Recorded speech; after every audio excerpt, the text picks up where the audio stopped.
Buongiorno, dobro jutro, guten Morgen, buondì. Chiaramente che il coronavirus gli darà una biele botte alle pratiche religiose, perché già prima e calavano e venivano soprattutto in di una certa età. Come certi di loro col coronavirus e sono lati.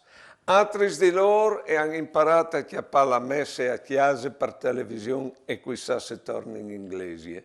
Che torneranno e saranno poi vecchi di prima, di conseguenza che la nostra religione diventerà una religione di occasione, stato battesimi, primi comunioni, cresimi, funerai, soprattutto funerai, ma anche che si srariranno, pensi, perché le chiese funebri si stanno facendo che sale per celebrare il funerale, ecco, anche fuori dall'eglise. Allora la fede finisce? Dipende da noi, non sono santi. Certo è che so perdere la fede o guadagnare una vita guarda. Buone giornate e buone vite.